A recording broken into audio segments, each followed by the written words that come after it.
کیا واقعی مدینہ جانا چاہتے ہو؟ ویسے کرنی نے کہا ماں جانے کو سوچتا ہوں، تیری ضعیفی جانے نہیں دیتی۔ ویسے کرنی نے اتنا کہا، ماں نے جب روتے ہوئے دیکھا، ماں نے شفقت کا ہاتھ رکھا، کہا بیٹا جاؤ، تمہاری نابینا ماں ضعیفہ ماں تمہیں اجازت دیتی ہے، مدینہ شریف چلے جاؤ، لیکن بیٹا کہیں ایسا نہ ہو محبوب کے جلوے دیکھ کے وہیں نہ رک جانا، جلدی واپس آ جانا، اپنی بوڑھی ماں کا بھی خیال کرنا۔ ویسے کرنی کی ماں نے جب اجازت دے دی تو چہرہ خوشی میں کملانے لگا۔ ویسے کرنی دیوانہ وار چلنے لگے، مستانہ وار چلنے لگے، فرزانہ وار چلنے لگے۔ جب مدینہ شریف پہنچتے ہیں، مدینہ شریف پہنچے، مدینے کے کانٹوں کو چوم رہے ہیں، مدینے کی پہاڑیوں کو چوم رہے ہیں، کھجوروں کو چوم رہے ہیں۔ حضرت اویس کرنی مدینہ شریف پہنچے، پہنچنے کے بعد کہتے ہیں اے لوگوں رسول اللہ کا مکان کہاں ہے؟ لوگوں نے کہا فلاں جگہ پہ مکان بنا ہوا ہے۔ حضرت اویس کرنی جاتے ہیں، آواز دیتے ہیں، اندر سے آواز آتی من دقل باب، دروازہ کس نے کھٹکھٹایا ہے؟ کہتے ہیں میرا نام اویس ہے، میں کرن سے آیا ہوا ہوں، محبوب کا دیدار کرنا چاہتا ہوں۔ حضرت عائشہ صدیقہ نے کہا اے اویس اگر تمہیں سرکار کی زیارت کرنا ہے تو ابھی کچھ دیر بیٹھنا ہوگا، آقا کریم کسی صحابی کے گھر گئے ہوئے ہیں۔ اویس کرنی بیٹھ جاتے ہیں، پھر آپ نے دیکھا سورج ڈوب رہا ہے، اویس کرنی پھر اٹھتے ہیں، دروازہ کھٹکھٹاتے ہیں، آواز آتی ہے من انتا، تو کون ہے؟ کہا میں اویس ہوں جو پہلے آیا تھا، کیا سرکار ابھی آئے نہیں ہے؟ اندر سے آواز آتی ابھی نہیں آئے ہیں، اگر تم نبی کو دیکھنا چاہتے ہو کچھ دیر تمہیں اور انتظار کرنا پڑے گا۔ اویس کرنی جا کے پھر بیٹھ جاتے ہیں، اچانک ڈوبتے ہوئے سورج پر نظر پڑتی ہے۔ ماں نے کہا تھا بیٹا سورج ڈوبنے سے پہلے پہلے واپس آ جانا، کہیں ایسا نہ ہو محبوب کو دیکھ کر کے اپنی بوڑھی ماں کو بھول جانا۔ جب حضرت اویس کرنی کی نظر ڈوبے ہوئے سورج پر پڑتی ہے تو رسول اللہ کی حدیث ذہن میں آ جاتی ہے، اے اویس سن لے، رسول اللہ سے محبت کرنا یہ محبت رسول ہے، ماں کی خدمت کرنا یہ شریعت رسول ہے۔ نعرے رسالت، عید میلاد النبی، عید میلاد النبی، زندہ باد، نعرے تکبیر، رسالت۔ حضرت اویس کرنی چل دیے، دروازے پر دستک دی، کہا کون؟ کہا میں اویس ہوں۔ کہا کیا سرکار آئے نہیں ہیں؟ کہا نہیں آئے ہیں۔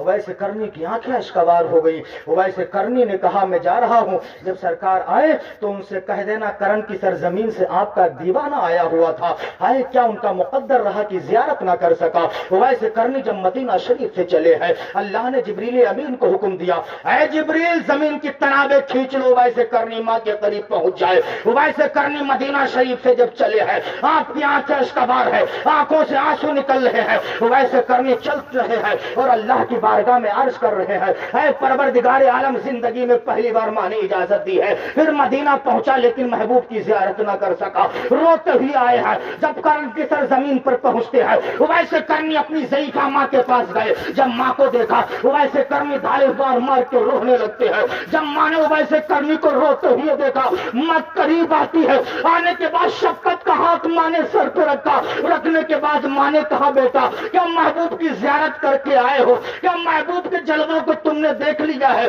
ویسے کرنی اور دھاڑے مار کے روتے ہیں، عرض کرتے ماں محبوب کے جلوے تو دیکھنے کی اور بات ہے، محبوب کی زیارت تک نہ کر سکا۔ جب ماں نے اپنے بیٹے کو روتے ہوئے دیکھا تو ماں نے شفقت کا ہاتھ پھر سر پہ رکھا، رکھنے کے بعد ماں نے اس وقت کہا تھا بیٹا اویس پریشان نہ ہو، یہ تمہاری نابینا ماں، یہ تمہاری ضعیفہ ماں تمہارے لیے دعا کر رہی ہے کہ بیٹا تم پریشان نہ ہو، ایک وقت وہ آئے گا کہ بڑے بڑے صحابہ تم سے دعا کروانے کے لیے حاضر ہوں گے۔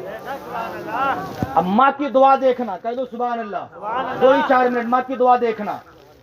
اب جب سرکار کے وصال فرمانے کا وقت ہوا، ادھر ماں نے دعا کی بیٹا پریشان نہ ہو، اگر تم نے نبی کو دیکھا نہیں ہے ایک دن وہ آئے گا کہ بڑے بڑے صحابہ تم سے دعا کروانے آئیں گے۔ سرکار کے وصال کا وقت قریب ہوا، سرکار نے حضرت عمر فاروق اعظم کو بلایا، حضرت علی کو بلایا، بلانے کے بعد اللہ کے رسول نے اپنا جبہ شریف دیا، دینے کے بعد کہا اے امیر المومنین عمر بن خطاب، بھائی جان السلام علیکم، توجہ ہے، ہے کہو سبحان اللہ۔ سبحان اللہ۔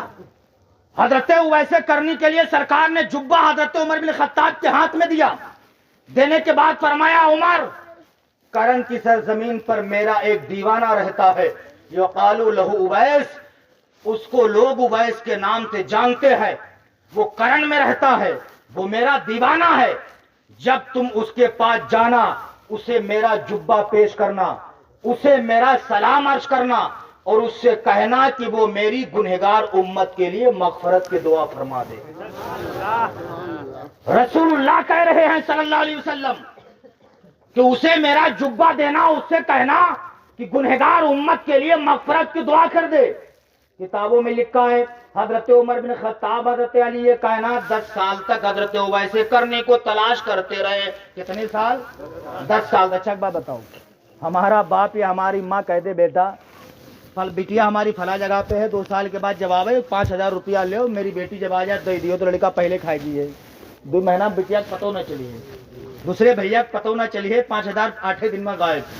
تو کہے اب تو اپنا کام ہو ہی گیا، ماں تو مر گئی، اب تو اپنا کام ہو ہی گیا، خود خرچ کر لے گا۔ 10 سال تک حضرت علی، حضرت عمر بن خطاب 10 سال تک ڈھونڈتے رہے۔ کتنے سال؟ 10 سال تک تلاش کرتے رہے۔ 10 سال کے بعد حضرت عمر بن خطاب، حضرت علی کائنات جب کرن کی سرزمین پر پہنچتے، لوگوں سے پوچھ گچھ کرتے ہیں کیا اویس نام کا کوئی شخص یہاں رہتا ہے؟ تو لوگوں نے کہا یہ تو نہیں جانتا ہوں، البتہ ایک دیوانہ رہتا ہے جو اپنی ماں کی ہمہ وقت خدمت کیا کرتا ہے۔ تو وہ کہاں پوچھا وہ اس وقت کہاں ملیں گے؟ تو لوگوں نے کہا وہ جنگل کے قریب اونٹ چرا رہے ہیں، جنگل کے قریب اونٹ چرا رہے۔ حضرت علی کائنات، حضرت عمر بن خطاب جنگل کے قریب گئے تو کیا دیکھتے؟ واقعی ایک دیوانہ، واقعی ایک مستانہ، واقعی ایک فرزانہ اونٹوں کو چرا رہا ہے۔ حضرت عمر بن خطاب قریب گئے، جانے کے بعد کہتے ما اسمکا، تمہارا نام کیا ہے؟ تو حضرت اویس کرنی نے کہا اسمی عبداللہ، میرا نام اللہ کا بندہ ہے۔ کہا سچ بتاؤ تمہارا نام کیا ہے؟ پھر اویس کرنی نے کہا عبداللہ، لوگ مجھے اللہ کا بندہ کہتے ہیں۔ عمر بن خطاب کو شک ہو گیا کہ یہی اویس کرنی ہے۔ عمر بن خطاب نے کہا اللہ کا بندہ میں بھی ہوں، اللہ کا بندہ تم بھی ہو، لیکن تم جس سے محبت کرتے ہو اسی نبی کا واسطہ ہے، سچ بتانا تمہارا نام کیا ہے؟ کیا تمہارا نام اویس ہے؟ تو حضرت اویس کرنی کہتے تم نے جس نام کا مجھے واسطہ دے دیا میں نہیں کہہ سکتا ہوں، بے شک لوگ مجھے ہی اویس کے نام سے جانتے ہیں، میرا ہی نام اویس ہے۔ تو اس وقت میرے سرکار نے فرمایا تھا اے عمر بن خطاب جب تم ان سے ملنا، ان کے داہنے ہاتھ میں ایک سفید چھوٹا سا داغ ہوگا، سرکار نے نشاندہی فرمائی تھی، کہا تھا اس سے پہچان لینا۔ اچانک حضرت عمر بن خطاب کی نظر پڑتی ہے، کہتے تمہارا ہی نام اویس کرنی ہے؟ کہتے ہاں میرا ہی نام اویس کرنی ہے۔ حضرت عمر بن خطاب نے وہ سرکار کا جبہ شریف لیا، لینے کے بعد حضرت اویس کرنی کے ہاتھ میں دیا اور فرمایا اویس نبی نے اپنا جبہ دیا تھا۔ حضرت اویس کرنی نے جب رسول اللہ کا جبہ لیا، دیکھا، دیکھنے کے بعد اسے بسم اللہ پڑھ کے ہاتھ لگاتے ہیں، اپنے سر پہ لگاتے ہیں، اپنی آنکھوں سے مس کرتے ہیں۔ مس کرنے کے بعد عمر بن خطاب نے کہا تھا اے اویس کرنی، اللہ کے رسول نے کہا تھا کہ اللہ کے رسول نے کہا تھا کہ جب تم اویس کرنی سے ملاقات کرنا اسے میرا سلام کہنا اور اس سے کہنا کہ وہ میرے گنہگار امت کے لیے مغفرت کی دعا کر دے۔ جب حضرت عمر بن خطاب نے اویس کرنی سے اتنا کہا تھا تو اسی وقت اویس کرنی جھوم کے کہتے تھے اے میری ضعیفہ ماں، اے میری نابینا ماں، تو نے مجھے دعا اس وقت دی تھی، میں نے تیرے طلبے وہ دل چومے تھے، ماں جلوے تیرے آج دیکھ رہا ہوں۔ ماں نے تو نے سچ کہا تھا بیٹا پریشان نہ ہونا، ایک دن وہ آئے گا کہ بڑے بڑے صحابہ تجھ سے دعا کروانے کے لیے آئے گے۔ اللہ اکبر، عید میلاد النبی زندہ باد، امت والدین زندہ باد، امت والدین زندہ باد، نعرہ تکبیر، اللہ اکبر۔ اویس کرنی کہتے ماں میں نے جلوے دیکھ لیے ہیں۔ اب حضرت اویس کرنی نے پیشانی کو زمین پہ رکھا، رکھنے کے بعد رب کی بارگاہ میں عرض کرتے ہیں اے پروردگار رسول اللہ کی گنہگار امت کی مغفرت فرما دے، اے پروردگار رسول اللہ کی گنہگار امت کی مغفرت فرما دے۔ اویس کرنی دعا کر رہے ہیں، رب نے ارشاد فرمایا اویس اپنی پیشانی کو سجدے سے اٹھا لیجئے، جاؤ میں نے رسول اللہ کی آدھی امت کو تمہاری دعا کے وسیلے سے بخش دیا ہے اور آدھی گنہگار امت کو غوث اعظم کی دعا کے وسیلے سے بخشوں گا۔ تو اس لیے اسلامی بھائیوں اپنے ماں باپ کی خدمت کرتے رہنا۔ ماں باپ جن کو ماں باپ کا بڑھاپا مل جائے بڑے مقدر والے وہ بیٹے ہوتے ہیں۔ بڑے نصیبے والے وہ بچے ہوتے ہیں. تو ماں باپ کو کبھی ستایا نہ کرنا، ماں باپ کو جھڑکنا مت. اس لیے نبی فرماتے ہیں جس طریقے سے میری دعا امت کے حق میں اللہ قبول فرما لیتا ہے، اسی طریقے سے ماں باپ کی دعا اللہ اولاد کے حق میں قبول فرما لیتا ہے. اسی لیے کہنے والے نے کہا جب ہم ماں کی دعا لے کر گھر سے نکلتے ہیں محسوس یہ ہوتا ہے کہ جنت میں ٹہلتے ہیں. اور کسی کہنے والے نے کہا ہے کہ مہک رہا ہوں میں ماں کی دعاؤں کے صدقے، مہک میری دعا ہے کہ جنت میں میری ماں مہکے، زمیں زماں ہی نہیں ساتوں آسماں مہکے. وہ لا مکاں پہ گئے جب تو لا مکاں مہکے، نبی کے لاڈلے حسنین ان کا کیا کہنا، وہ ایسے پھول ہیں جو کانٹوں کے درمیان مہکے. رہا چمن تو پھول کھلیں گے، رہے گی زندگی تو انشاءاللہ پھر ملیں گے. خوب کی سیرے چمن پھول چنی شاد رہے، باغ با جاتا ہوں گلشن ترا آباد رہے. استغفر اللہ ربی من کل ذنب واتوب الیہ. سارے لوگ مل کر کلمہ شریف پڑھ لیجئے، لا الہ الا اللہ محمد الرسول اللہ. السلام علیکم ورحمۃ اللہ.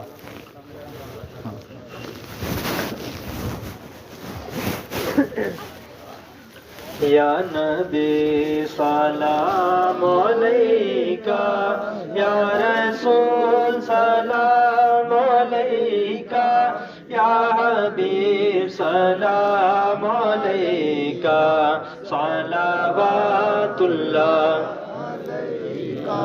آپ کا تشریف لانا وقت بھی کتنا سہانا، جگمگا اٹھا زمان.